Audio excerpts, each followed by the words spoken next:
You have picked on my favourite batch of videos. Global street foods are the best ones to be in, and I think they're the best to watch. I think so too. Having done this for 14 years, how are we still discovering new foods that we've never heard of, let alone tried before? Mainly because you guys keep commenting down below some new foods that we have to try. But for now, enjoy some of the tastiest treats from around the world.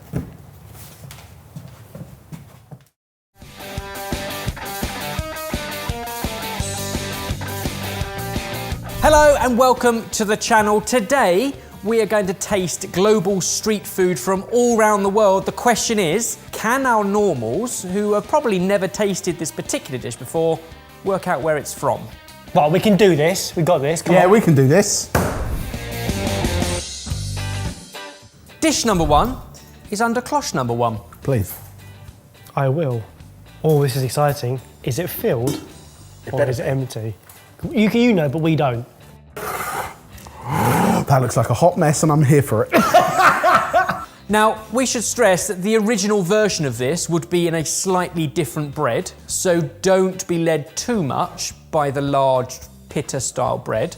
It would typically be a large, flat bread from this region that we couldn't get hold of. We think the rest of the ingredients are pretty authentic. It looks kebab-like, but almost a burger kebab. Chili sauce, onions, meat. Is that egg white? Is it scrambled egg or is it tofu? Cheers. Or is it cheese? Cheers. Oh, there's a little bit of spice. Oh, okay. Ooh.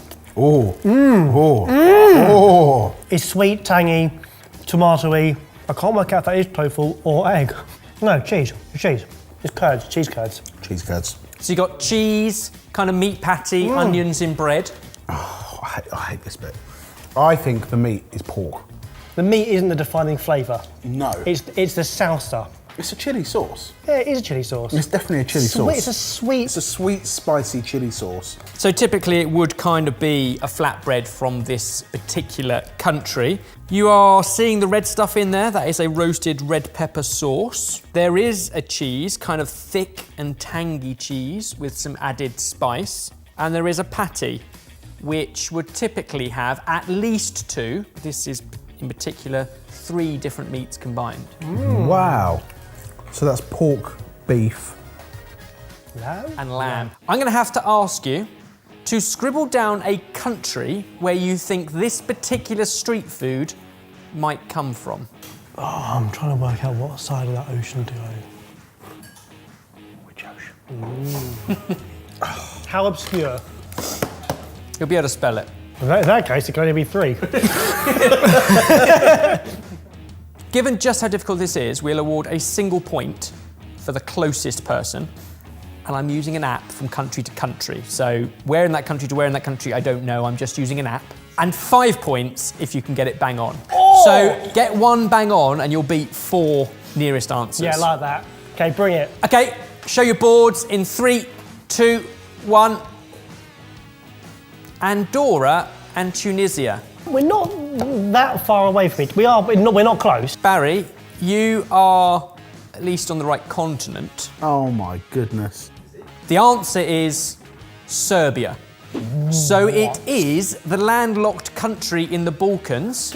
No, I knew that because that's very similar to the kebab that I bought you for your... Which is why we chose it. We were so interested by that cuisine. This time we've gone for the Serbian national dish, which is called pleskavica.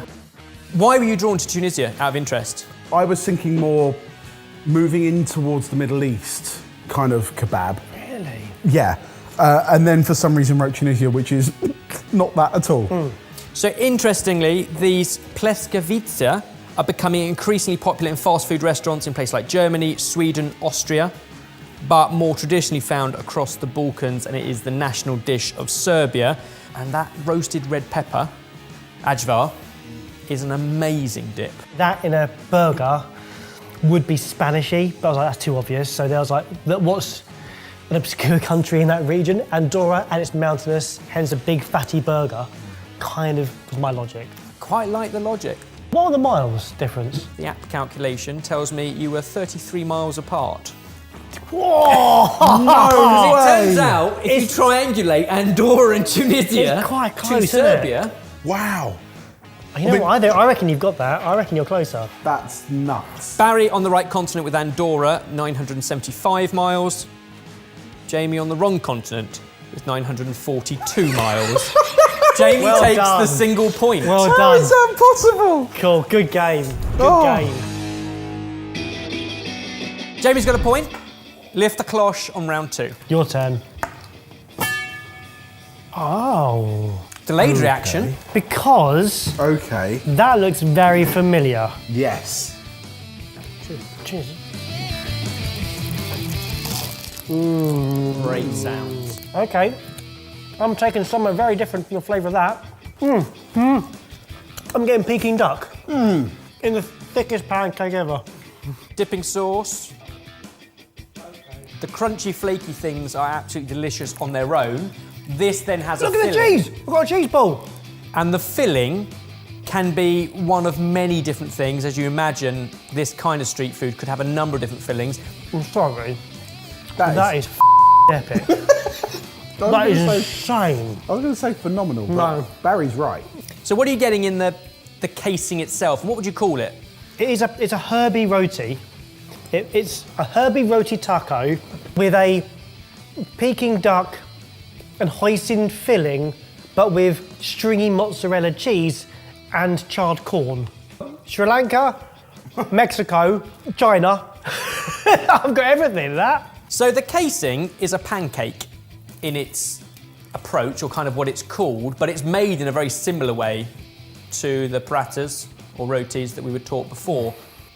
So it's kind of cross between flatbread and pancake, but it's a wonderful, flaky, buttery consistency that is almost reminiscent of like a croissant dough as it flakes apart as well.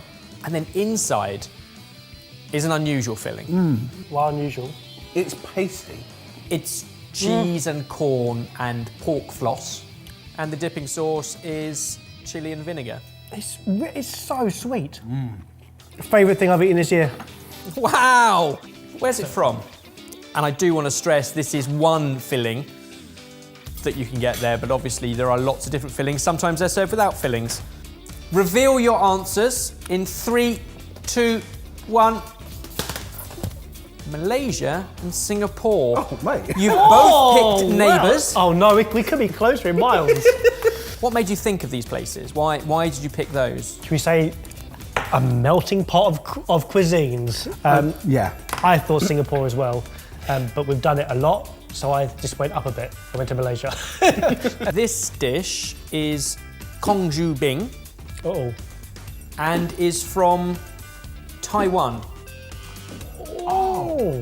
Okay. So we're talking kind of same level as Hong Kong, but Yeah. south of Shanghai, so an island off of China. But you've also kind of got Japanese influence, traditionally Aboriginal culture. You've got over the years influence from Dutch and Portuguese. Like it is a real melting pot of cuisine and culture. It's a phenomenal street food dish. Yeah. Scallion pancake or green onion pancake, but made in a very similar way to a paratha, kind of coiled and flattened. And in between those layers, you have spring onion, Chinese 5-spice with Szechuan pepper, which is what you were getting, that kind of Peking-esque kind of flavour, Hoisin. mixed with oil, and that's spread over liberally with the onions, coiled, flattened, and fried. The pancake themselves is delicious. I've had a lot of pork products in my life, and I'm not sure I've ever had or purposefully had pork floss before. I've had it a lot in sort of Vietnamese, well not a lot, but in Vietnamese cuisine as well. It's quite literally candied and then pulled, so it is candy floss-like. Would you like some? Yes. It is hairy. Oh, delicious hair. Combine that with your Okay. scallion pancake. Right, that's the flavour. Street food for me maximises flavour because there isn't a fancy setting, there isn't a fancy wine list. All there is what's in your hand, and that's why street food is so good. So neither of you got the 5 points. But we were next to each other, so The question is who got closest. My app tells me that Barry, you were 1,542 miles away. The world is a big place. so far away. I thought it was quite close. Jamie, you were 1,919 miles away, 377 miles apart. Barry takes the win. But always together in my heart. A point each. Let's move on to round 3. A point apiece. Number 3, lift the cloche. No. Oh, flipping heck. I don't want to give the game away, but I think that's Thai basil. Right, okay. Oh, right. Oh, I see. Talk us through what you're seeing. Right, oh. Yeah. Taste the filling on their own. Have a little dip in the dipping sauce too. I'm trying to get my head around what this is. Should be perfectly balanced. And then by all means eat it with some of the herb salad too, because combined it should be a taste sensation. So I feel like that is like a rice. A rice pancake noodle thing. Yeah. The meat has a fishiness to it, so I think it's quite heavy on the fish sauce. Any idea of being able to narrow down which meat? I'm going to go for pork. It could be like a mix of pork and chicken. Pork is the correct answer, but it's also been mixed with mushroom. So it's pork and mushroom, and I think that does give it a kind of a softer, lighter, obviously the bounce of mushroom as well. Crispy onions on top. Yep, on the fish sauce, in the dipping sauce, along with vinegar and sugar and garlic and ginger and chilli. It's sweetened as well. In the mixture, you've got oyster sauce, seasoning, and also some sugar. So again, that has a slight sweetness to it. And that dipping sauce, which is often sort of lime juice, fish sauce, vinegar, diluted with water, and then any combination of ginger, garlic, chilli, lemongrass, depending on what you're serving it with. I've got 2 places in my mind. Write one of those down. I'm going for the one that I think geographically would make sense. But if it's the other, I'm going to be gutted. Okay, you've scribbled down answers. Please reveal. Ready? 3, 2, 1. Laos and Vietnam. Neighbours! They are they? indeed neighbours again. Thank goodness. So for me, that instantly looked similar to Vietnamese spring rolls. Plus, it had all of the things that I love about the banh mi sandwich with all of those fresh herbs. Yeah. Lao, I don't think we're necessarily covered, and we've not explored the world, so I wouldn't be surprised if that came from that region. Well, I can reveal that I only needed to calculate the distance for one of those boards. Oh no! So this, I think it's pronounced bun kyon. It means rolled cake. So it is a steamed pancake with a rolled filling, and it is from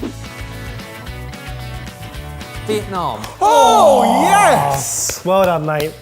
I mean, you weren't... I'll take it, I don't care, it's fine. That's Barry, great. you're only 200 miles away, according to Matt.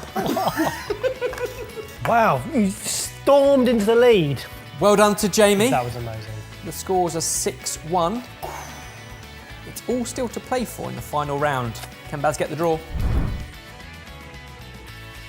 Round number 4. Hello. Lift the cloche. Been around the world and I have not tried this. What is that? Oh, it's got bits in it, Barry. Have a taste. Before we drink this, where did you get that plate from? Cheers. Cheers. How's the smell? How can a drink be crunchy? It's sweet and berry-like, but with a sandy crunch. But it's powdery. And the powder has got wet, but stayed powdery. So, traditionally, this drink may be served hot or cold. It's actually very refreshing. Like, it's half smoothie, half tea, but they've left the tea bag in and broken the tea bag. And it's gone everywhere. A traditional drink in this country, often consumed for breakfast. I'm really lost. It is that fruity, berry, grapey kind of vibe that you're getting, but it is also made with cloves, cinnamon, a little bit of sugar, and sometimes orange peel as well. Don't know about you, Baz, but I need a dart to throw at a map, and that will tell me which country this is I from. need a lifeline to throw this a load of things across the map. There might also be a Bianca version, which is made with white version of the same fruit. Yes, I think I've got the fruit. I'm going to write a fruit down. No, I need the country. You know how this game works. I'm also going to write a fruit down. Is that where I want to go? I've got to get this one right. This is for the draw, if you can get it bang on. If you could now reveal your countries in 3, 2, 1. Both B's, Bolivia and Brazil. So you are both in South America. Yeah. Yes. Yeah. Oh no. This Don't laugh. No. is at least from the same continent. Oh. This is api morada, and it is made from corn. Purple corn. So this is a traditional drink of the indigenous people of this country. This one has that wonderful purple colour because of the purple corn. There's no berries in it. It's just corn, sugared water with clove and cinnamon. This particular drink, api morada, is from Bolivia. Sorry, what? A South American country that, as we know, it borders Peru and Brazil. It does border Brazil, Paraguay, Argentina, and Chile. No way! Come on, baby! Oh, all that for a draw. The only review we've ever had of Bolivia before is our mate went there and came back with a tapeworm. Not as a pet. Oh. As a result, I think that means it's a draw. So what I've done is add up all of the miles of your wrong answers Oh no. to see who was the furthest away. Barry, you were 2,720 miles. Jamie, you were 942 miles away for one of your answers. 1,919 miles away for one of your answers. And 705 miles away for another, which puts you at 3,566. Barry takes... Good game. No, I'm not going to say Barry takes a win. I'm going to say Jamie loses. Yeah. Good game. Good game. Good game. That was fun. Did you have a favourite plate or glass of street food? The Taiwanese pancakes obviously stand out for me. The Vietnamese rolls, pancake rolls for me were amazing. They were so good. The balance in them was incredible. Over to you guys. Which of those four was your favourite and or which would you love to try? Comment down below. And as always, give the food team some more inspiration for treats that they can cook up for us and we can embarrass ourselves with geography.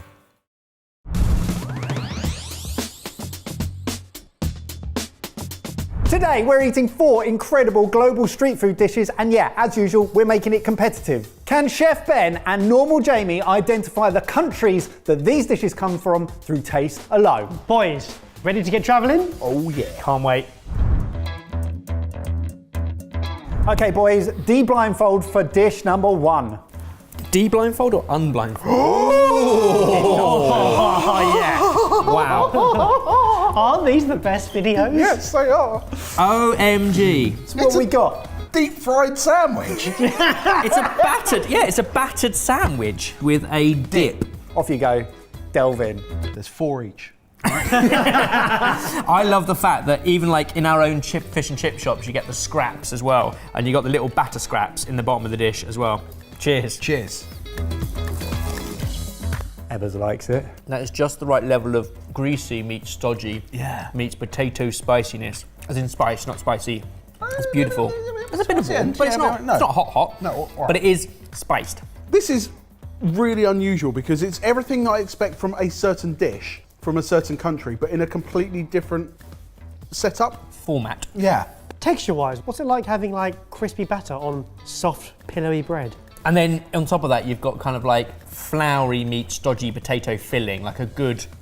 I suppose I'm trying not to use He's trying not words to say stuff that can give it away. Pinpoint Love it to a particular place. In the centre, it's a spiced onion, potato kind of mixture. Bit of cheese in there as well. Yeah, cheese on the... Yeah, so for me, there are a couple of ingredients here that are standing out, like a tamarind dip. evidently turmeric here because of the colour, and there's mustard seeds. And I think mustard seed, turmeric and tamarind take me to a place. I get the feeling they're both very confident. So do I. So here's how it works. 3 points for a correct answer. If neither of you get a correct answer, the country that you guess that's closest to the right answer will get 1 point. Now, here's the thing. Is what we're both thinking too obvious? Are there other countries in that part of the world that also share common ingredients? Of course there are. And that's The what makes brain this game so good. is ticking. I just don't want to stop eating it, if I'm honest. That's beautiful. Time to lock in your answers, boys. Okay, boys, time to reveal your answers in 3, 2, 1. England and India. Ben, explain yourself. I think I had something very similar on the streets of Delhi, where it surprised me at the time because of my naivety. They were using white sliced bread filled with potato and fried, sometimes in batter, sometimes just as a toasty. And Jamie, where did you have this in the UK? You're thinking it's like a Wigan slappy or something. In my mind, inspiration is from India, but I didn't know if this was an Indian dish or whether this was something you'd find in a fish and chip shop somewhere in England. That kind of... It's a Leicester slappy.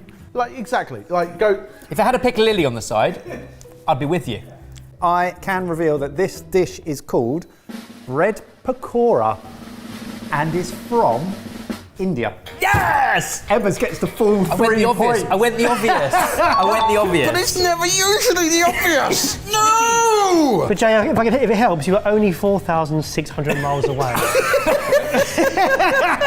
So absolutely a common street food in India on the streets of Mumbai and Delhi. Specifically, some of the origins link back to Pakistan as well when they were all the same country. It's absolutely making a sandwich out of those garam masala spices, the spinach, the potato, the onions, and then deep frying that in a gram flour batter. So a pakora batter. Amazing. That is absolutely delicious. So this street food dish is actually commonly eaten in the mornings with really? a chutney, maybe like a coriander and mint. What a way to start a day. Pretty epic. What were your thoughts on it? I really enjoyed it, but it's because it feels like a naughty treat. Like, it feels like when you get a sausage in batter, it's like, I've taken something great and I've made it better. and that's exactly what I've taken a sandwich and then I've put it in a batter and deep fried it. It's unbelievable, and the dip sends it off. Yeah, that tamarind sort of sweet dip really cuts through all of that delicious fat. And it lends itself to that street food vibe where you can see those huge, great big saucepans in like inches and inches of oil, and they're just throwing in the sandwiches after sandwiches after sandwiches. The fillings can vary, often paneer sometimes added, sometimes cheap Indian cheddar as well. So this is actually, this has got cheese strings in it, to try and get close to that. But yeah, what an interesting dish. What a start. Yeah. Boys, we've got more rounds, but you need one of these. Yeah, look, there's a lot to go around. Everyone's some points salivating. back. Let's eat these and do round 2. Boys, lift the blindfolds for your next street delight. Oh my word.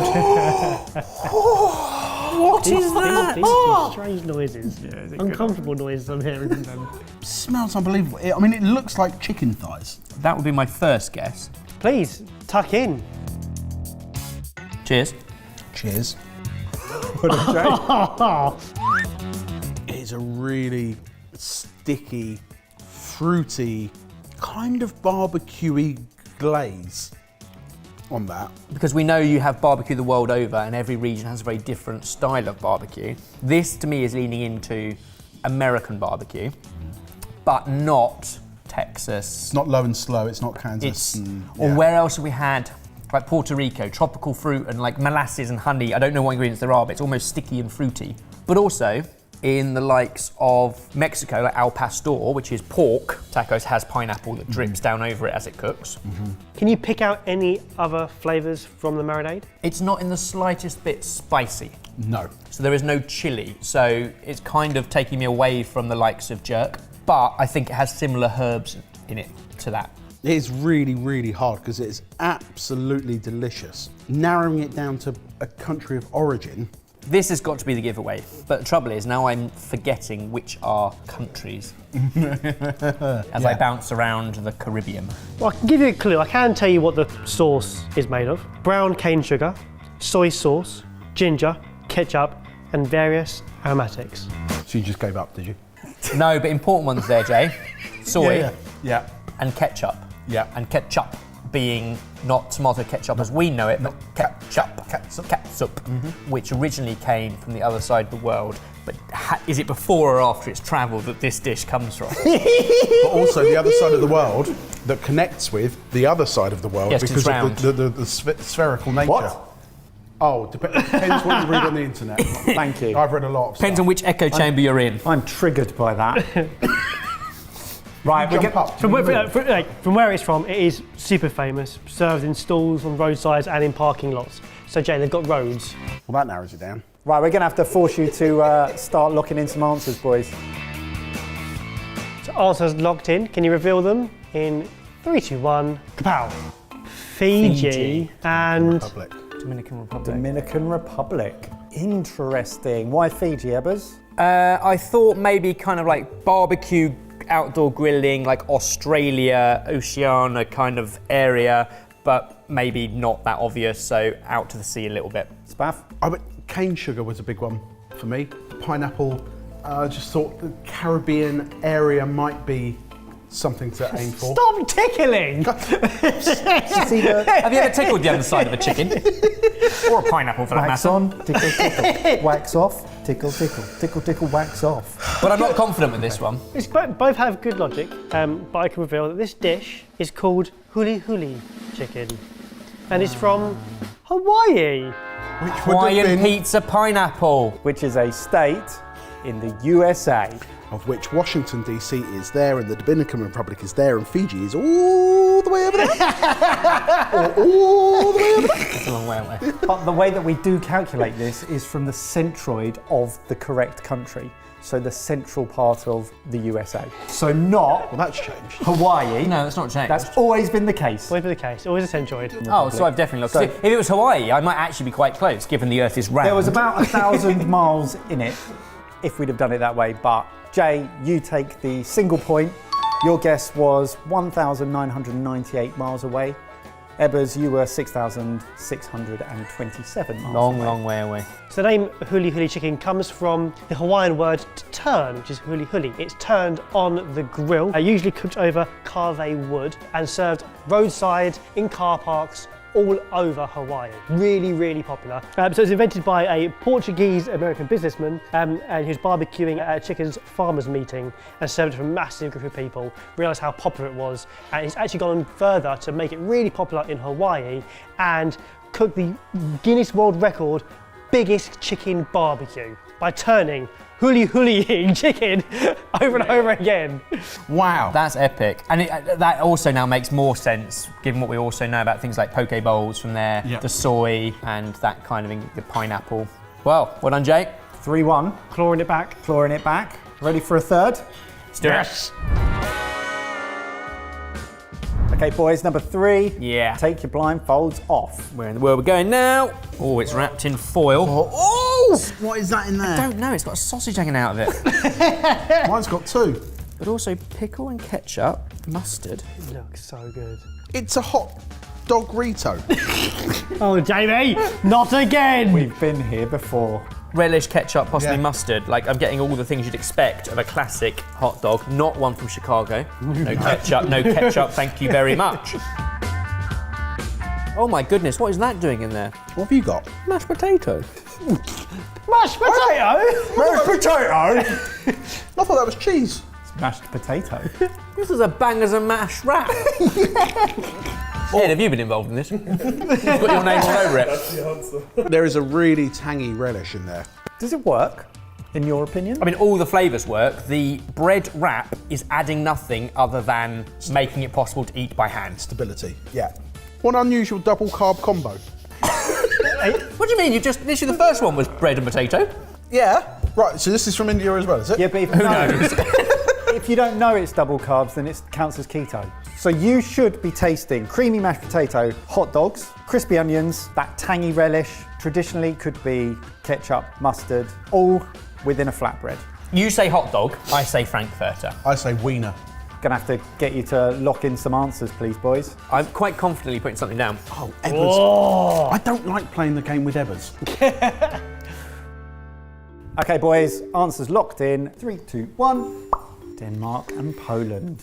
A couple of years ago, I went with some friends to Copenhagen, more recently than we went, and I'm pretty sure on that trip I saw it.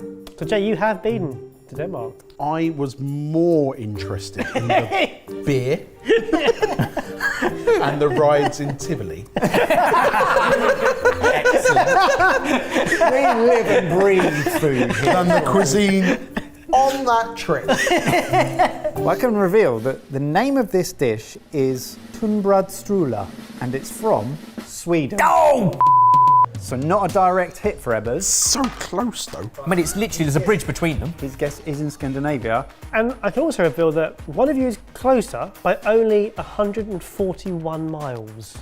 Centroids, that's the problem. Oh, If it had been bloody centroids. if it had been Copenhagen to Stockholm, I might have got it.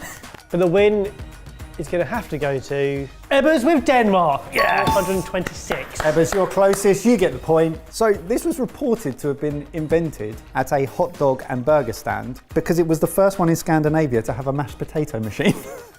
Was it legit? Yeah, so reportedly the Ilov Loffe Bratwurst at Loffe's Grill, first to have a mashed potato machine. They made hot dogs, boshed them all together and wrapped it up. Well, it gives it a real good structure. Yeah, because definitely. obviously the mashed potato just gives you, well, the same way rice would in a burrito, the mashed potato is doing the same job. Starchy job. But for me, the standout bit from that was the relish.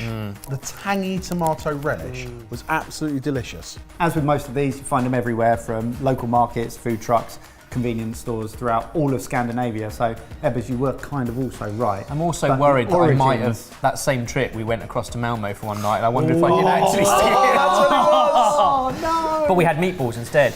An unusual double carb combo that I will be coming back for more of. Easy to eat, one-handed, and warming, and hearty.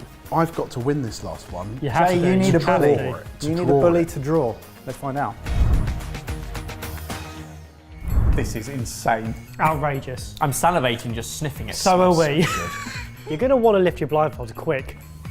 Oh my goodness. Oh, what? There's a lot of chilli on that, but there is also a lot of deliciousness. Chips, rice, chicken nuggets. Dig in. Get your face in there. The thing is, I'm not sure this is going to help me, because I feel like looking at it, I know exactly what it all tastes like. And it tastes good. Whoa. Stir-fried rice, Yep. Sweet and sour. Oh, it's spicy. spicy more than sweet and sour. I thought it was going to be sweet and sour because you can see the gloss on it. And then you've got what looks like a stir-fry with peppers, onions, more chilli, and that kind of numbing heat. It sounds like you're playing a game where you just list off all the ingredients and hope they're all in it. Yeah. Turns out they are all in it. And then bits of chicken. Again, I've got a continent. I've got a continent. Chili is a big ingredient here. You have Yeah. chili chips, chili chicken, red and green peppers, sliced chili, fried onion, and a blend of spices, including chili. You've got two delicious sauces on top. You have a curry sauce and a sweet and sour sauce. Oh, it's got the sweet and sour, it has got the gloss. It's a hotter version than I remember. Oh, he's done it again! He's done it again! Jay could be already I out. think this is unfortunate that should be a I'm normals against game. that I'm against Jay on this because Lock in your answer, boys. So final round, Jamie, you need this. Can you now reveal your answers? 3, 2, 1, reveal. England and Ireland. England worked so well for you last time, didn't it, Jay? What was your logic, Jay? To me, this is one of those mega combo boxes that are being made and they are viral. They're now TikTok accounts that are fully set up from takeaway shops going, right, let me talk you through what our mega combo box is. And they show you everything that's going into it, and it's every single shade of brown that you just want to eat. And this, to me, feels like one of those kinds of things. Okay, good logic. Ebbers. well, I lived there for a year and I had a few of these and we used to call them Chinese bags Why a Chinese bag? because it was often from the Chinese restaurant takeaway and they would just put it all in a bag and shake it up and serve it at you. Interesting. It was, but I don't remember any of the ones we had, but it might have just been my choice. They weren't spicy, but they were rice, sweet and sour chicken, salt and pepper fries. This one's had a little cushy flair. Yeah. What do you expect? Here we go. You ready? This dish is called a spice bag Oh, well, yeah, okay. and it's from Ireland.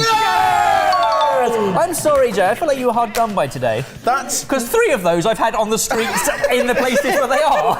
Hard done by is 7-1. I'd call that an obliteration. Yeah. The thing is, your logic was like bang on. Yeah. Like this was invented in the Sunflower Chinese restaurant in Ireland, where they got bored of the post-shift kind of snacks, and they basically took everything they had, combined it into one, put the dry ingredients into a bag, covered it in the spices, which are garlic powder, chili powder, ginger, salt, sugar, aromats, MSG and white powder. Give it a shake up and then pour it over. We have here some fried rice as well. It's astonishing, isn't it? It's like a Long Island iced tea, but for a fish and chip shop in Ireland. That's exactly what it is. It's Take everything, serve it up all of and the eat best it. things and put it into one, because it's unbelievable. I absolutely love it. I'm just annoyed at Ebbers. But I feel like that was the one time, I've had it twice in Ireland, and I feel like on both occasions I was very much a normal, not a chef at the point I was eating it. Okay. After a couple of Magnas You're a trainee and a chef couple as of well. Guinness, Yeah. it just hits the spot. It was when you were getting your experience working in an Irish restaurant. Yeah. Yeah. That was on my placement, yeah. So you were almost on the journey from... Normal to chef, Yeah. if you say so. I'm trying to justify At the it. very moment I was eating this, I couldn't have been more further from a chef. What a selection. If you had to pick your favourite from today, what would it be? First one. I'm sorry. Really? A deep fried sandwich, a hot dog and mashed potato in a wrap. How many carbs have we had today? You had barbecue, smoky Hawaiian chicken. Yeah, and then this. A spice bag.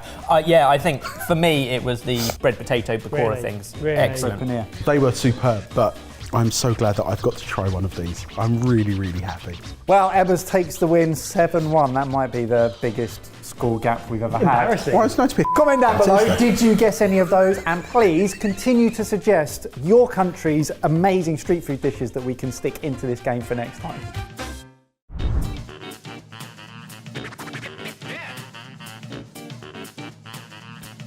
Welcome back to the channel. Today we have prepared 4 global street food dishes for our normals to taste.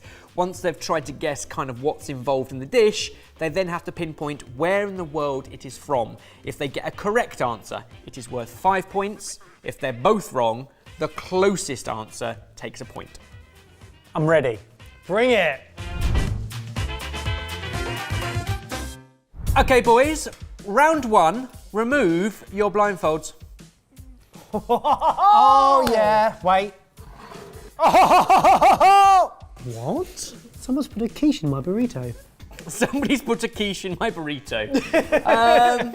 What we got is what looks like maybe egg, potato, onion, some avocado in a wrap. Like so many street foods, there's lots of variations of them. This is one that we've pulled together based on kind of a number of recipes we found online to give you the idea. Well, cheers. Cheers.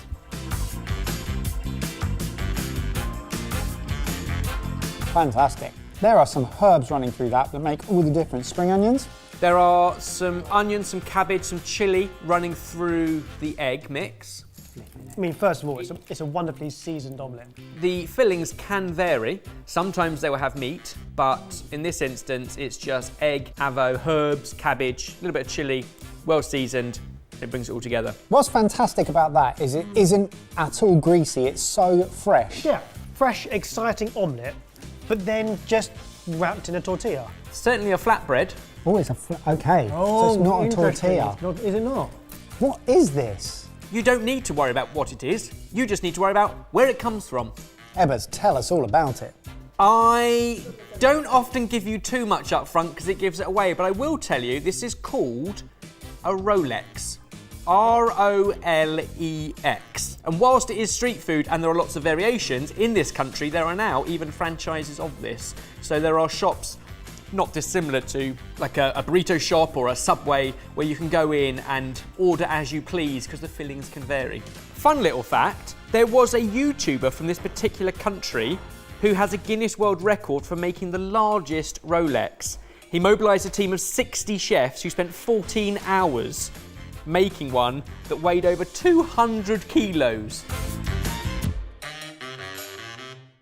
I've got a really weird one. Oh, Boys, you both have your answers locked in. Turn your boards in 3, 2, 1, go. Japan and Baz? Dubai. Why? What's your thinking? Well, I know it didn't have any Japanese flavours, but cabbage, egg, I was getting sort of okonomiyaki types of vibes, and Japan is quite forward-thinking, I thought, with their sort of taking things from outside the world and turning them into something new and trendy. Baz? I said Dubai because the flatbread led me towards that part of the world. I can reveal that neither of you are correct. However, one of you is 4,957 miles closer than the other one. Oh! The correct answer is Uganda in East Africa. What? I think the bit you missed was the fact that it's wrapped in a chapati, not a flatbread. And those influences in the streets of Uganda, they call it Rolex because it quite literally is rolled eggs. Oh, yeah! Rolled eggs. Rolled eggs. cool. That is Rolex. great. And that's how it came to be. It's very much a student staple, eaten in the markets of Uganda. And as you imagine, eggs spiced with all sorts of different things, different vegetables. It changes throughout the year based on your mood, based on the seasons, based on what's cheap and available. It's rolled into chapati. We gave you the classic. You can also order the Titanic, which is double chapati, twice the size. I know a man who would be ordering Yeah. one of those for each hand. The YouTuber that I mentioned, we'll link to down below. It was Raymond Kahuma, and he made the world's largest Rolex. To watch that. Fantastic. Baz, it does mean you are 4,957 miles closer Just 1 point. than Mike, and you take a point. It's hardly a win, is it? Let's move on to round 2. Brilliant. This one is going to be fascinating. Remove your blindfolds. 3, 2, 1.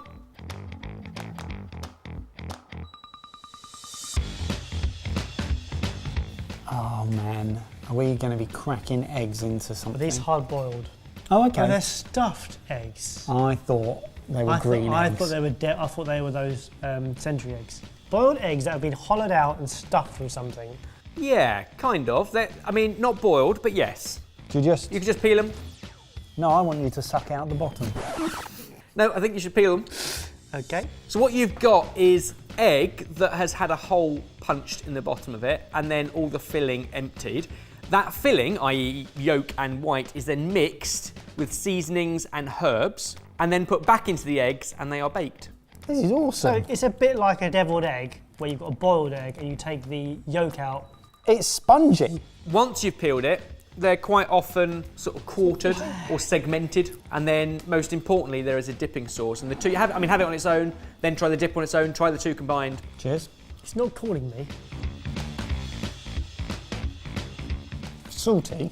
Really salty. It packs a punch. So much so I can't work out what's going on. There's so much there.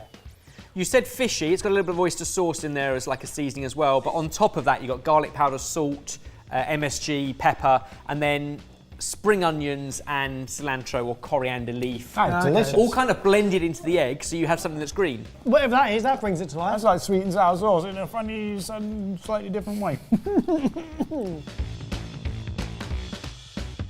Okay, boys, flip your answers in 3, 2, 1, go! Vietnam and Mongolia. Why? What's your thinking? I think the freshness and the garlic of the contents of the egg was something that reminded me of some of the flavours in Vietnam.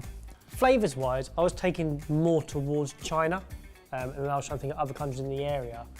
And Mongolia came to mind, mainly because I saw it in one of my kids' books the other day. Out I of went, Mongolia? I don't know where that is. Oh, it's near China. So the dipping sauce that you had is called Quang Hung Seng, and it is a sweet and sour soy sauce, and it does also use that. So like a fermented fish sauce in it, No! which gives it a very funky flavour. Panty sauce or pantai sauce. But I can tell you, neither of you are entirely correct. However, one of you is 1,311 miles closer than the other. Quite a lot closer. This is from Laos. It is a country that has been mentioned a couple of times in this game, and each time it was wrong. So we thought, well, let's find an amazing street food from Laos Me. and create it. These are kai bing, or baked eggs.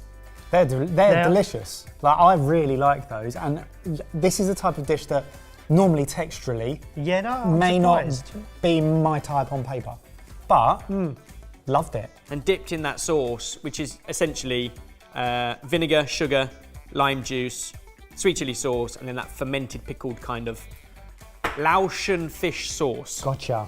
So Ebbers, Well who done. was closest? So you know. Barry was, as the crow flies, directly north of where he should be, but he was many miles away. Mike, you take the point for being closest, which makes it 1-1. So obviously today we are travelling the world for our taste buds, but we're not leaving our kitchen, and you can do the same as well using our Sidekick app. There are midweek recipes for you to cook up that will literally allow you to explore the world through cuisine, all from the safety of your own kitchen and our Sidekick app. Should we move on to round 3? Yes, please. All still to play for, you're 1-1, and it's round 3. Can't tell whether I can smell that or the fish sauce on my fingers now. I think this smells good. Lift the blindfolds in 3, 2, 1.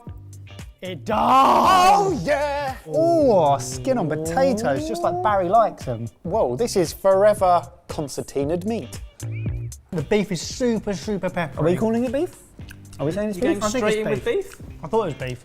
I can't taste much because that's quite spicy. Look at it, it's wrapped up like that. It's got a real chew. Okay. It's like a meaty chew, it's not like a fatty chew, oh my goodness, I'm on this forever. It's also been marinated, so it's been marinated before it has been skewered. And then obviously we're talking street food, it would often be cooked over charcoal. This could be anything. That is like a really hot, vinegary salsa. Really spicy, like smoky as well. It tastes like it's got some raw chilies in, but also maybe Tabasco or something akin to that.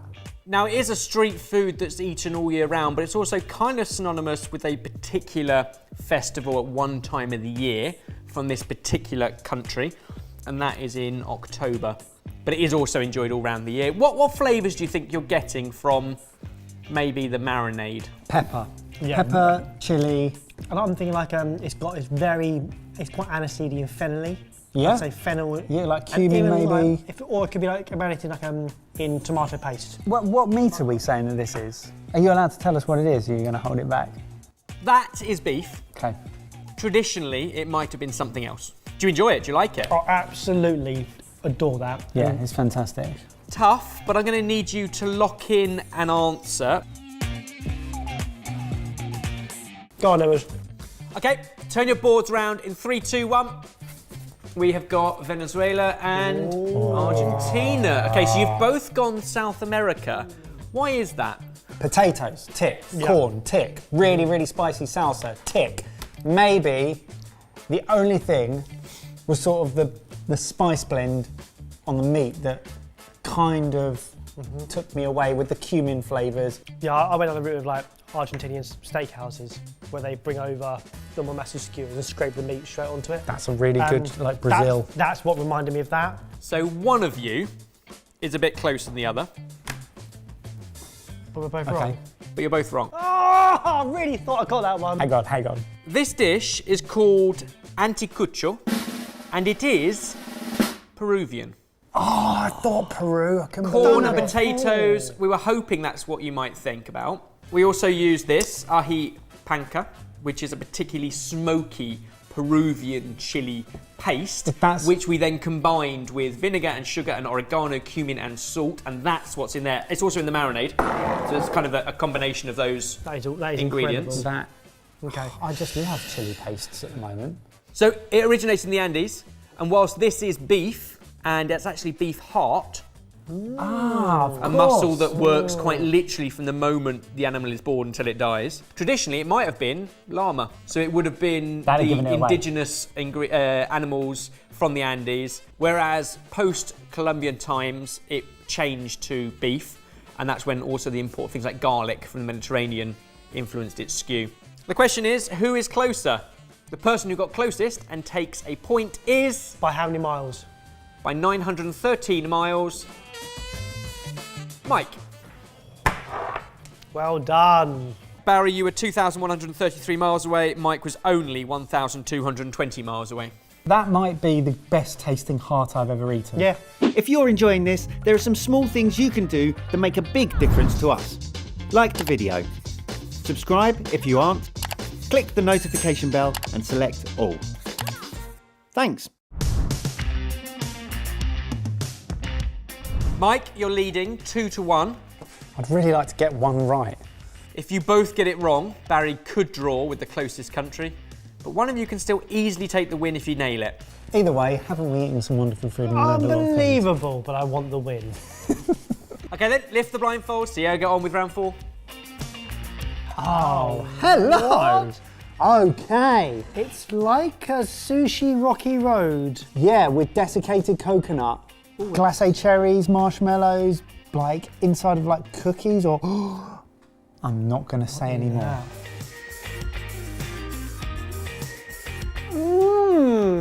Pretty good, right? I do like that. Sometimes this is made as a sheet, in like a tray and cut. Sometimes it is made like this and it's rolled and then cut. But hammered this. Wow, Mike. It's really nice. What do you think it is? What are the ingredients, do you think? Damn, I forgot to taste it. I was eating it too quick. Like, it's almost like it's a cold cookie dough that holds it together, or a... It's got marzipan What is that? flavours. What's stretchy? What's so gooey inside of it? It's almost like it's buttery and floury crumble in there that's gone soggy and sweet. Michelin star chefs call that smudge. Smudge. Or soggy biscuit? Smudge.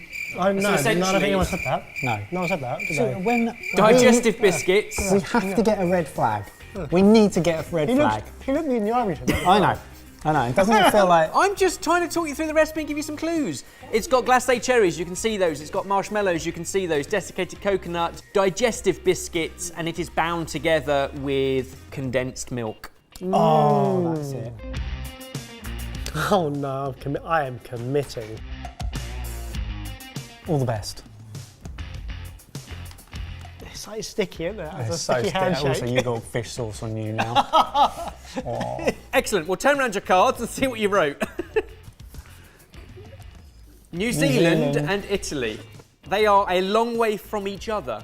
I just went, I've never been there, I've never had anything like it, let's just go far away. Yeah, I thought the taste of almonds throughout the coconut, the cherries, the Yeah. glacé cherries, Yeah. just steered me, not necessarily directly to Italy, but somewhere around it, so I played it safe. I think, Baz, perhaps you're a bit closer with something like a lamington that's covered in desiccated coconut. Oh! I can now tell you that what you are eating is called a 15. It is made using 15 marshmallows, 15 glacé cherries, 15 digestive biscuits. It's bound together with condensed milk. It has other bits and pieces rolled in desiccated coconut. Once it's set as a fridge cake, it's traditionally cut into 15 slices or squares. It is a very, very traditional dish from Northern Ireland. Wow! I thought you were going to say Australia there. Which That means, well done. Barry, you are 11,553 miles away. Okay, fair, brilliant. That's some Virgin miles. All the places today I have written in the past and got very wrong. That is awesome. Isn't it cool? What? That is so cool. That is... Have we never heard of that before? I don't know, but it's stonking as well. It tastes so good. It's street food as well. So I had it for the first time literally a weekend or two ago in Belfast. And That's the problem. Yeah. We should view this as where's Ben been recently? absolutely. And it was basically served alongside coffee. So it is a tray bake and it's served in the home as well. But a lot of coffee shops will serve this. So you can basically have a coffee and a slice or a wedge or a square of 15 to take and go. So it is our equivalent to a millionaire shortbread or a rocky road. And it is absolutely sweet, sticky and delicious. Mike, you take a pretty strong win at 3-1. Nice. And ultimately, we've all eaten some delicious street food. What do I get him to do? What's the forfeit? That's not how this game works. You can't just turn up into this format I and think just you change the have to rules. Eat half of one and then hold the rest in your bum for the rest of the day. Sounds sticky. We have plenty more up our sleeves, but these are always better when they are your ideas. So comment down below and tell us what street food should we be recreating for our normals next time. Lovely jubbly.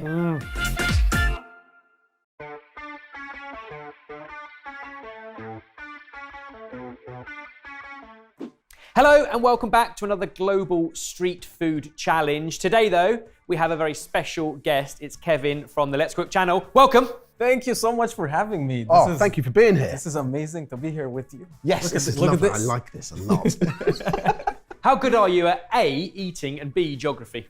I'm pretty good at eating, and I also enjoy tasting the food that I eat a lot. And then geography, I don't know, I guess we'll see. I do a lot of stuff around the world. So you would think that maybe I would know this, but I'm not confident. We do a lot of stuff from around the world, but I'm still terrible at this game. Yeah, so who knows? Bring on round one. The first dish is in front of you, and you can remove your blindfolds. Oh, wow. Wait, this looks very familiar. Though. Does look very familiar.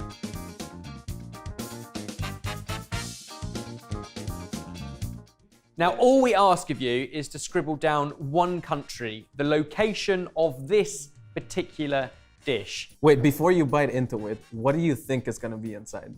It's either cheesy potato or meat-based. I do think it's like a meat reckon? paste thing, yeah. All right, cheers.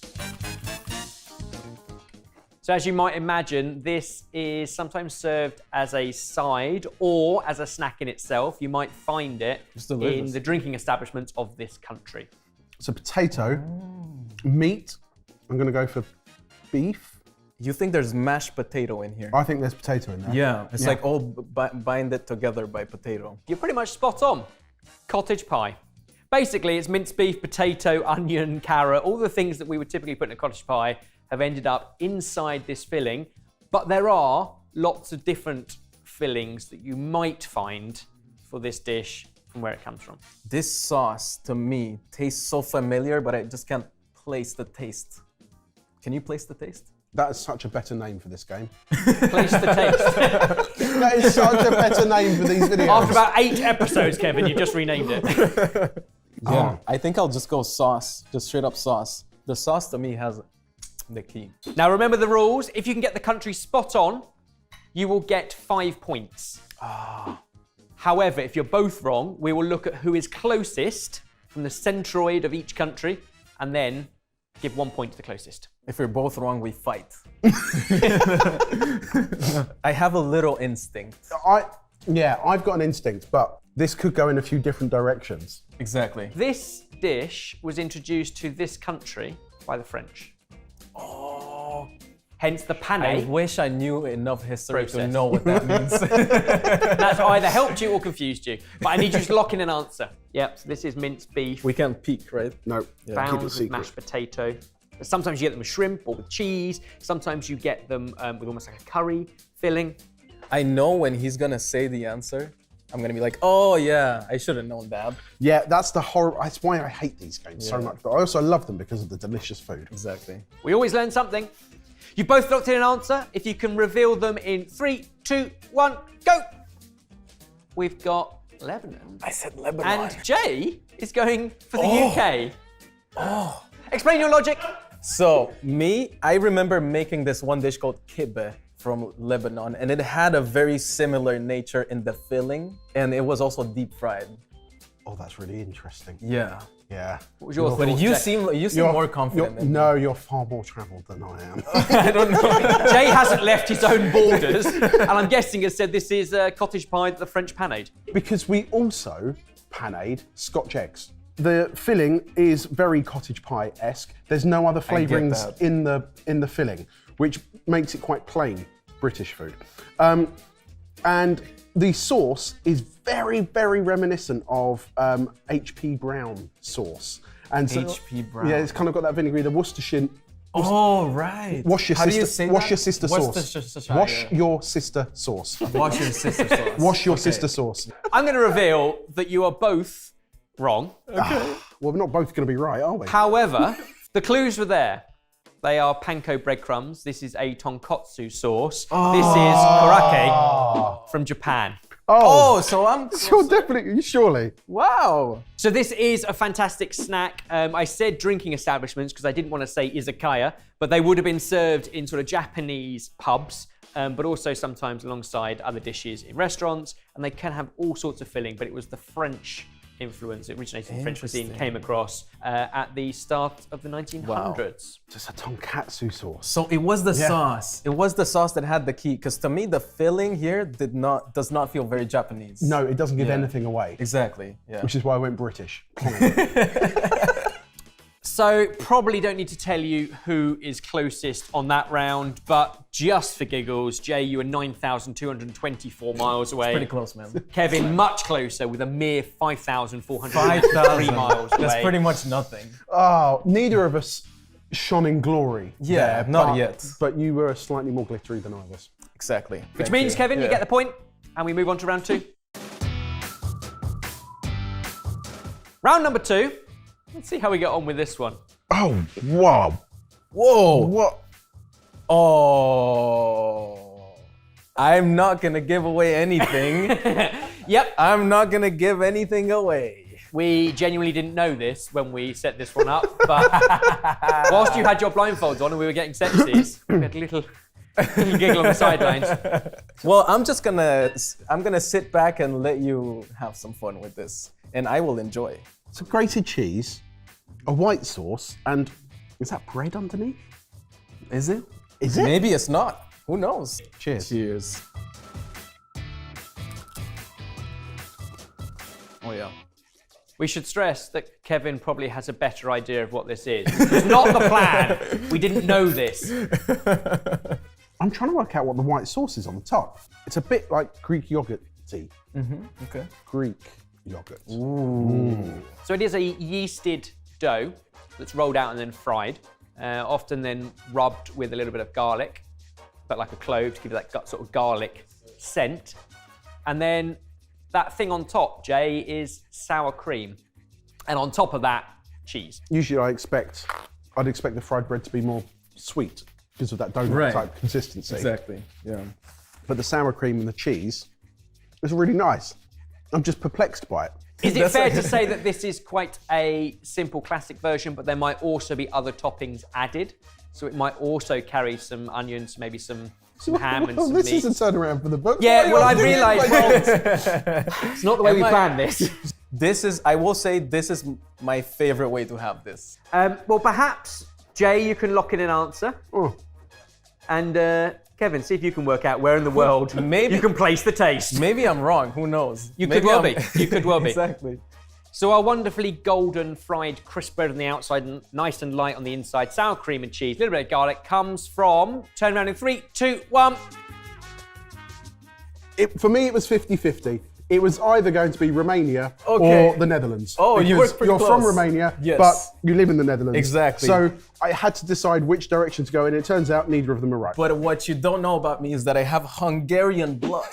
And we did not know that either, which is why this game has slightly gone wrong. I'm sorry, but my mom is Hungarian. Well, that's amazing. In which case, tell us more about this dish. Yeah, so this is langos. I hope that's how you call it. I will say it's a little harder than I usually have it, but then it's topped with sour cream, garlic, and cheese, and sometimes just a sprinkle of salt. And you eat it piping hot as it comes out. And our understanding is the name comes from the word for flame, which is why it's cooked in sometimes the oven as well. So people would come to a communal oven to cook their version of it as opposed to the fried version. So there's kind of different traditions, the fried or the baked version. Oh, I didn't know that. But the garlic, the sour cream, the cheese on the kind of leavened flatbread is the way forward. It is absolutely delicious. Oh, yeah. And knowing that a bit like pizza, you can have the different toppings, you can try it in different ways. Yeah. It sounds really versatile. Can I make a suggestion that next time we have a guest in this format, we get them to do an ancestry DNA test first? So I can send in my blood samples, my saliva. To be fair, he's only taking a leaf out of your book. You put UK in the first answer. We don't need to do the mileage on this one. Kevin absolutely takes. Thank you. Full marks, 5 points, which puts him at 6-0. Ooh, I'm all sorry, to man. play for in It the last feels a 2 little bit rounds. unfair. It is still all to play for as we move into round 3. Let's get some mushy peas in here, guys. Fish and chips. Yeah. Okay, the third one is in front of you. Blindfolds off. Exciting. Pull it back, pull it back, pull it back, pull it back, pull it. Whoa. Similar colour, very different. Interesting. It's got hot dogs in it. Doesn't it kind of look like an empanada? It does look quite empanada-y. Yeah. It's bread. Wait, what? It's bread. There's hot dogs in here. I'm Yeah. seeing onions, or what is that? Yeah, onions, mustard, Oh, there's jam? What This- is it? Steam coming out of Jay is still hot. like stuffing in it. There's rice. Rice? What is this? This is like a bunch of cultures just clashed together and formed this. I have a taste, dig in. You're pretty right though, it's kind of a bread dough that has been wrapped around a filling. Sometimes it's pork, sometimes it's beef, sometimes it's a mixture of pork and beef. This is pork. This doesn't come together for me. It doesn't feel like a dish. It feels like a random thing. Like AI generated this. Yeah. You haven't sort of got to the filling yet, which naturally, obviously, you would eat the whole thing. And Oh. You feel that spice in there? We've got like sage and onion stuffing in there. It feels like what you'd stuff a turkey with. I'm so confused. Yeah, it feels sagey. You know, like a Cornish pasty used to be split into two parts. So you'd have the savoury part and the sweet part. What is that? I don't even know what that is. When we go down to the mines, they'd have a pasty, and on one side it would have meat and potato. Okay. And on the other side it would have jam or something sweet in it, so that they had lunch and pudding in one handy, That's smart. handheld meat packet. this dish quite literally translates to meat pie. It is, in our instance, a pork sausage filling with rice, onion, inside bread dough, which is kind of then folded and crimped over and then fried. Once that's done, it's then cut into, and then we put in Frankfurter or Wiener or hot dogs, mustard, ketchup, and raw onion. That feels so strange. Because to me, this part and this part feel like two different places in the world. I'm really enjoying it. Yeah, it's not bad. It's really unusual because of the mixture of flavors. One thing it hasn't got in it is egg. Egg? There's definitely no egg in this, and for those of you who do know the dish, you'll know why that's important. No egg. What country hates eggs? So there is an old joke that some of the traditional cafeterias and street food vendors who would serve this, the server would ask, would you like it with egg? And you're supposed to respond no with money. And I think the translation is, do you want to sort of pay with it by egg as opposed to money? And that's because egg is slang for penis in this particular place. I don't know if that helps narrow it down. So it's not an English-speaking country. At least we know that. No. So you have to translate it. Yes. Yes. And this Yeah. dish translates to meat pie. I think it's a first of all, this culture likes to have fun. We can establish that. Yeah. Yeah. Like you look at this and they're like, these people are fun. Yeah. Yeah. Right, see if you can scribble down a country. I don't even know which continent to aim for. Same. Right. I'm sticking a pin in a map. And that is why we love this particular video game, because this was completely new to all of us. We're learning too. Spin your boards in 3, 2, 1. Switzerland and Brazil. Did I spell this correctly, first of all? I would have gone for a Z rather than an S. But no, they might spell it that way. Okay. So for me, I picked a country that just was a clash of, not a clash, but a mixture of European cultures, because the hot dog in there, the mustard, it just felt like a European thing to me. So I was just like, okay, Switzerland, they have fun. I tried to think of a country that has rice in its culture and like meats like sausage and that kind of thing. Is out there, but also puts things in bread. So I can reveal, with my poor pronunciation, that this is lihapiaka. Oh, that's European. That's Swedish or something. It's Finnish. Oh, this is from Finland. Oh! Yes. At least a little bit of my instincts were good. Finland did come to my mind, but I dismissed it because I couldn't think of any reason why it would be Finnish. Because I also thought about Finland, but I was like, they definitely have fish or some fishy Yeah. thing in there. Do you think that Kev, Switzerland's you were about closer? 5 times closer than Jamie, who was 6,685 miles away. Can we check the math on that? Because I'm not too sure. Lihapiaka translates to meat pie, and it very much is a fried meat pie filling. It does bounce between pork or beef filling. And you're right, I think the closest part of that was the mustard and the kind of the Wiener or the Frankfurter kind of vibe goes in the middle. But they also sometimes add mushrooms, sometimes add some cheese. It's a real hodgepodge of street food delights. When I first bit into it, I was like, it doesn't make sense, but the more I ate it, the more I wanted to finish it, so. Finish it. Yes. Oh no! There you go. Kevin, at the moment you have 7 points, which I think is about the highest of anybody of all time on this particular game. And there's still a round to go. Wow. Round number 4. If you're enjoying this, there are some small things you can do that make a big difference to us. Like the video. Subscribe if you aren't. Click the notification bell and select all. Thanks. Last one. Remove the blindfolds. These smell so good. Ooh. Meat on a skewer. Possibly a hot skewer. See if you can identify any of the flavors and the meat itself. Smell any spices? I think this smells like lamb, maybe. I'm getting fennel seeds or Oh, cumin yeah. seeds on there. It looks very spiced up, It does look very spiced up, and, yeah. and I like that. You think it's lamb? Cumin? Cumin. Definitely cumin. Oh, Yeah. where's the fennel? Oh, wow. Seeds? Chili So flakes. far, you're a bit unsure whether it's cumin or fennel. I can tell you it's both. Okay. So well done. Nice. Tis also lamb. Very tender. Spiced up lamb on a skewer. Yeah.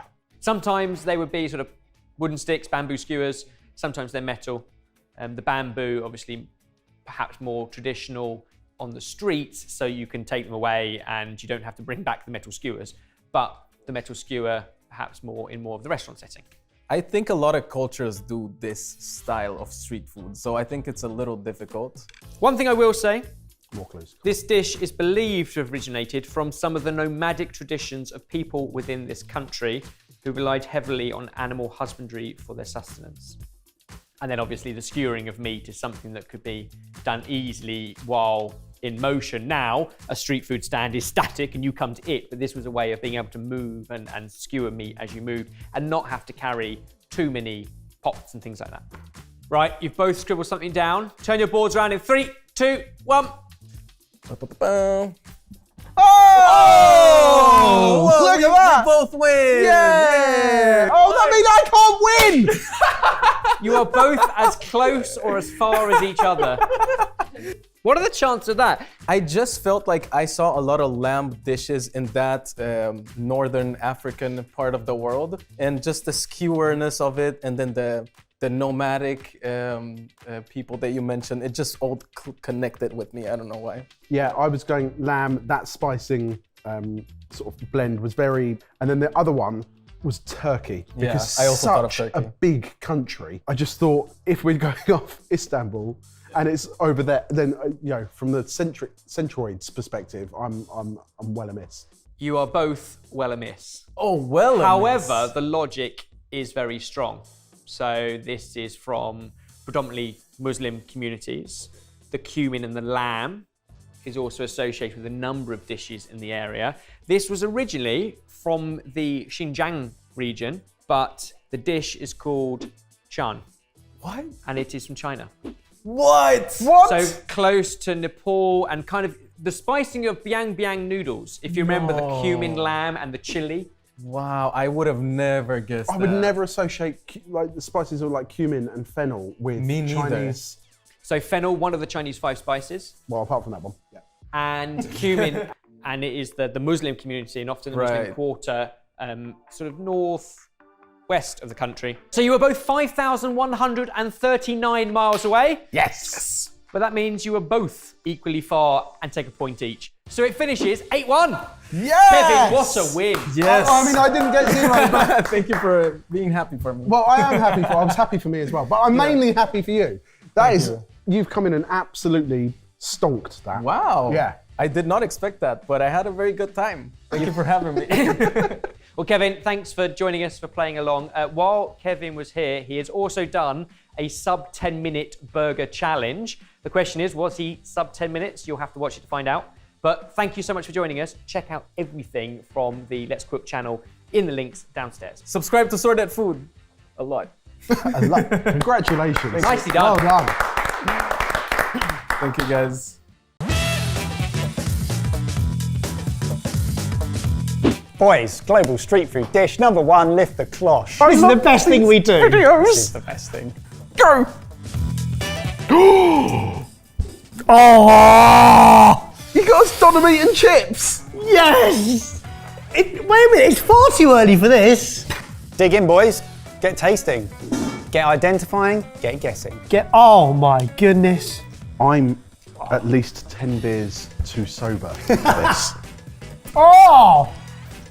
The garlic sauce. Okay. So let's be clear. This is a global street food thing, but this was made famous on the streets of Potter's Bar. I can't agree. In our world, growing up, the Istanbul in Potter's Bar, Silver Jubilee. Silver Tubes, Yeah. was the best version of this actually. Classic. This particular dish is probably our most recommended street food dish we've ever had on the channel. Everyone recommended it. And I'll give you a clue. It's not from the UK. What's difficult about this is that it could be from so many different places. Because where I think it originates from is potentially different from where it's most popular. Yes. So this fast food dish consists of French fries topped with doner or kebab meat, melted cheese, and a variety of condiments and vegetables, often served in a takeout container at takeout eateries specialising in shawarma or kebabs. Some variations of this dish include ingredients like raisins, olives, and hard-boiled eggs, creating a unique combination of sweet and savoury flavours. So that has sweet chilli sauce in it as well, to give you all of those flavour profiles. It's absolutely fabulous. And I would say, on behalf of whichever country this is, I would like to apologise on behalf of England, because we have reduced it in our minds to just the food that you have after you've been drinking at the end of the night. And by reducing it, we are doing it a massive disservice. I think this is everything I love about food, full stop, in a cardboard box. Right, you've got a starchy, fatty, beautiful base in the chips. Top with the cheese. Cheesy chips is a win-win all day long. The fact then you've got the doner meat, an incredibly fatty, delicious piece of meat. And then the salad. Pickly, refreshing, garlicky. It's just so rewarding. It's like, it's a job well done. I feel like I've achieved something. Boys, time to get out your whiteboards, don't make a stop. guess. And you know how this works. We give you 3 points for a correct answer and 1 for the closest answer to the correct answer. Oh, that's so good. I just have to think about it a little little bit longer. Right on your whiteboards. I locked in an answer so that I can quickly go back and eat some more. Reveal your answers in 3, 2, 1. Germany and Syria. Jay, why Germany? Particularly Berlin, I know, is incredibly popular for its kebabs and doner kebabs. They have the kebab stands everywhere, massive long queues. They're like gourmet kebabs as well. Yeah, and I don't know whether it's this Unbelievable. particular style with the cheesy chips and things, but I do know they have popularised the doner kebab massively. Barry, Syria. Yeah, I wanted, my head went straight towards Tokyo because that's, again, where I know doner kebab, where they originated, and I thought actually that felt too obvious, so therefore I just went to a neighbouring country. Okay, good logic. Boys, I can reveal that this dish is called capsalon and is from Holland. No! But yes! So close. Think you're closest. Jay, your guess of Germany is 358 miles away from Holland. Baz, unfortunately for you, you're 2,027 miles away Quite with Syria. far. I'm not going to laugh though, because Later in the on. grand scheme of things, Yeah. So yeah, capsalon is attributed to a local hairstylist in Rotterdam who frequented a nearby shawarma restaurant and requested a distinctive combination of ingredients that eventually became known as capsalon, translating to hair salon in Dutch. Wow. This creation rapidly gained popularity and has since become a well-loved fast food, street food item. It is such an amazing combination of all of the best and probably worst things for you. So, 1-0 to Jay. Let's move Well on to played. dish 2. Well played. We haven't finished this one yet, No, actually. So. we'll keep this. One more bit. Have a lift, have a look, have a taste, have a guess. Please be as good as the last round. Why would you? Come on, children! But they wouldn't go on. They wouldn't go on, Right, so that's how we're doing and we it. needed 6. You're asking me if we need 6 of these. Who are you? You've changed. Okay.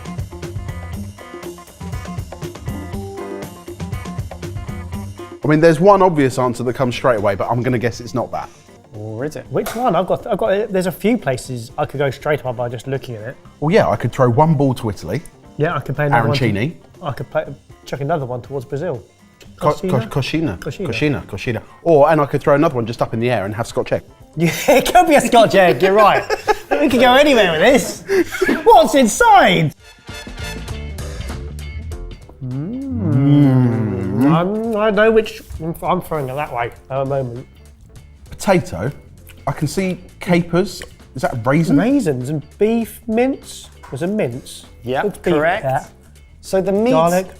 and onion mixture is called picadillo. It's not what I was expecting, but it is delicious. It's serving the same purpose as a cucina, if that's how you say it, a Scotch egg and an arancini. Yeah. Like a handheld Yeah. fried ball of Goodness. yum in my mouth. Yeah. It's savoury, but I like it's savoury, salty, and sweet. Like it's balancing all those really well. It's got like a sweetness of tomato ketchup as well. Interesting. Taste any sort of like individual spicing that could perhaps give you a region? Spice is usually kind of the giveaway on these things, but I'm not getting a specific blend. So I can tell you these contain paprika, cayenne pepper, cumin. It's not helpful, is it? Not helpful at all. It's delicious, and one of those things like you have to get the ratios right, because if there was too much potato in there, it'll come quite stodgy. Yeah. Time to have a think and lock in an answer, boys. Reveal your answers in 3, 2, 1. We've got Costa Rica and Perth. No. It's Peru. Peru. Okay, so this dish is called papas rellenas and is enjoyed all over Latin American countries, including Peru and the Dominican Republic. But this specific one is from Cuba. Do I not get A kindness tap on the back. an honourable? Yeah, you get an honour. Well done. That guess was honourable, but it means nothing when it comes to points. Wow. So yeah, really popular across lots of Latin American countries. This particular blend and recipe is Cuban.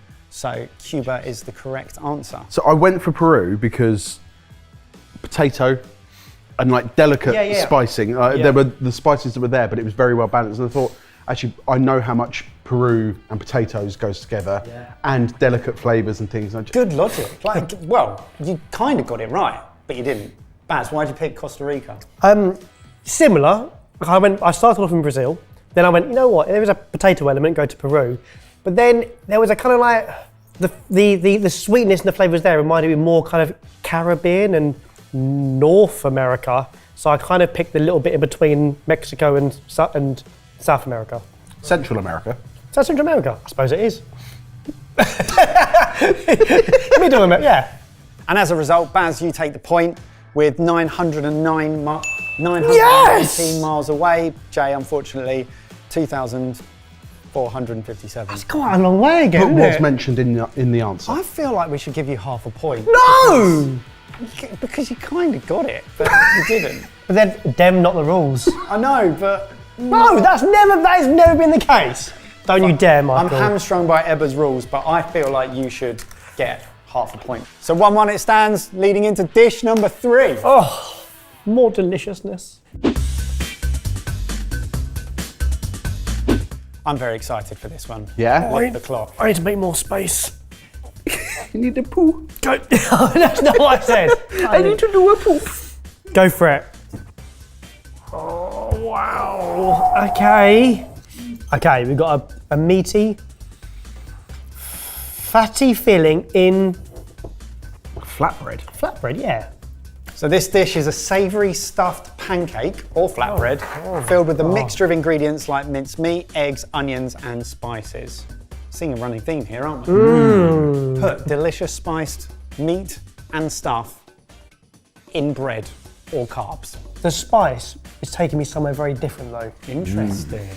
I can't tell you where it's taking me right now, but it's got... Yes, Jay. The lime's throwing me. No, he's throwing me as well. But it does do something, the lime.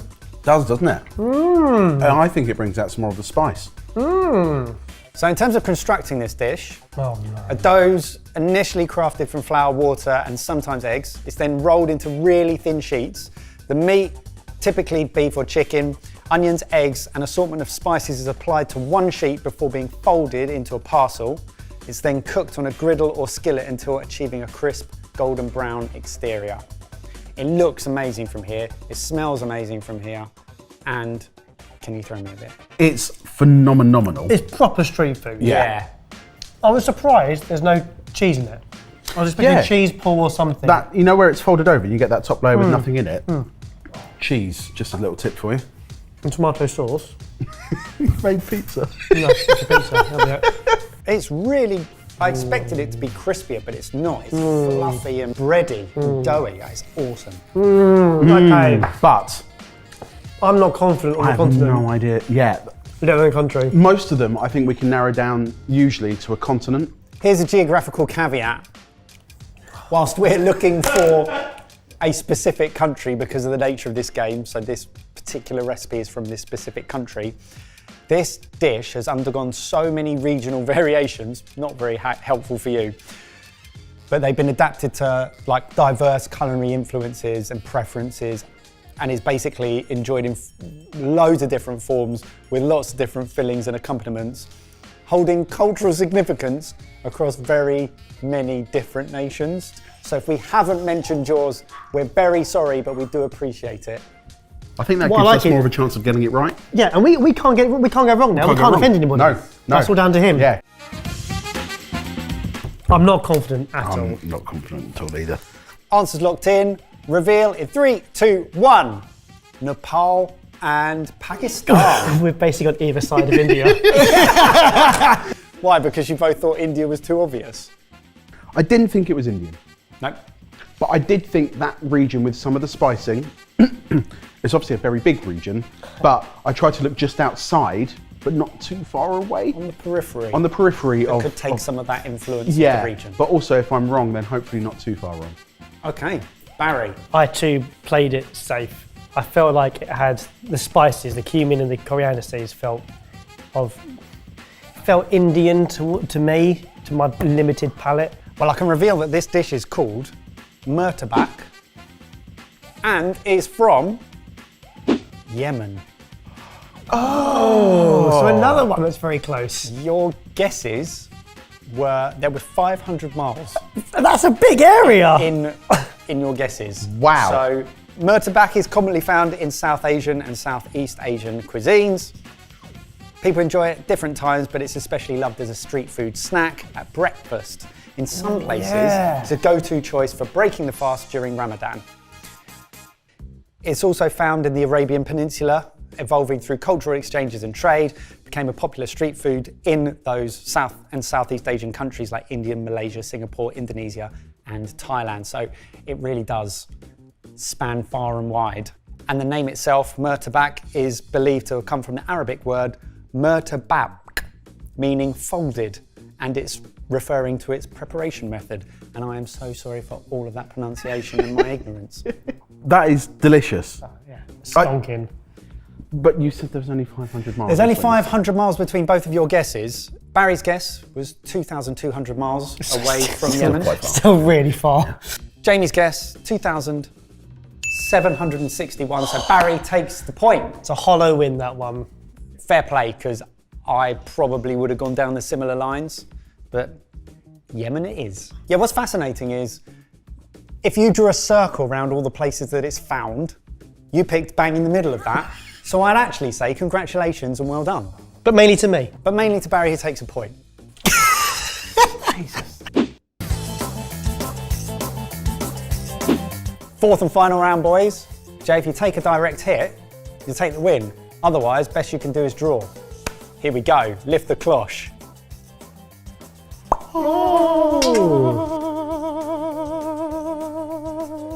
wow, but also no.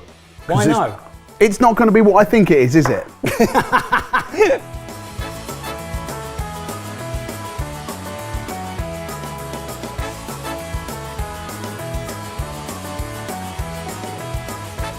I think I know what this is. Why do you know what this is? I watched a video yesterday and I think it was in it. What video did you watch? I'm not going to tell you. Can I watch the video? Just put us on the same page. Is it what I think it is? While you're eating it, I'll tell you how it's made. Spread out seasoned sushi rice on a sheet of seaweed, adding varieties of fillings like vegetables, meat, pickled radish, rolling tightly before slicing into pieces. Are there many versions of this? I think, yeah, there are different varieties of You can put any this filling in with it. a combination, but we've chosen this particular combination to try and give you a bit of a steer. If I were to say, is this as common as a sandwich? I'm not going to say. What video? So this particular dish has gained popularities in this country's culture and as convenient and easily transportable food, commonly enjoyed during celebrations and for quick on-the-go meals. And it's said that this dish represents the spirit, unity and togetherness amongst friends and family. I think you can put any fillings you want in there. It's an incredible vehicle to carry it all. It's beautifully seasoned. I love the meat in there. It's humble. It's humble street food, it feels like. Like the nori and the sushi rice, are a vehicle for packing in delicious flavour. But that particular combination of ingredients, we hope will steer you in a direction. Here we go, time to lock it in. Jay, it's all on you, mate. I know. I've got options in my mind. Lock in one of those options that's in your mind. What if it's the wrong one? Then you won't get a point. Right. You locked in the answers. Boys, reveal them in 3, 2, 1. Oh no! Yes! Barry's taking the win. But the question is, how close were you? I can reveal that this dish is called kimbap Yeah, it is what I thought it is. and is from South Korea. Yes! Well Take it. played, a double bully. Oh! So kimbap is a Korean dish consisting of seaweed-wrapped rice rolls with various ingredients such as vegetables, meat and pickled radish, and is believed to have potentially originated during the Japanese occupation of Korea in the first half of the 20th century. Now, Koreans have adapted the Japanese roll and added their own twist, using sesame oil to season the rice instead of Japanese rice vinegar. Could you actually taste that? Yes, but the bigger thing for me was the beef because it tasted more, I want to say Korean barbecue, bulgogi, but Yeah. it had more of, yeah. So I can come clean. I watched Josh feed this to his Italian friend in Korea. What from? Oh, Josh. Korean Englishman. From Jolly, yeah. Korean Englishman did a video on this yesterday. That's why you should always research before this format. It works! Barry takes 3 points. Jamie takes 3 points. But The Barry first wins time! 5-4. Well done. And a half. Oh, now I can have my half point. We're so lucky to sit here and try these foods from around the world. And thank you for recommending them. But if you have any more, please let us know downstairs. And make sure you check out the playlist to see more of us eating global street food. And if you like the video, like the video. Please. I'm so hungry. Yeah, these are some of our favourite videos to make, so keep Oh, commenting sorry. down below with more recommendations for more global dishes that we have to try. Also, like this video if you want to see more marathons.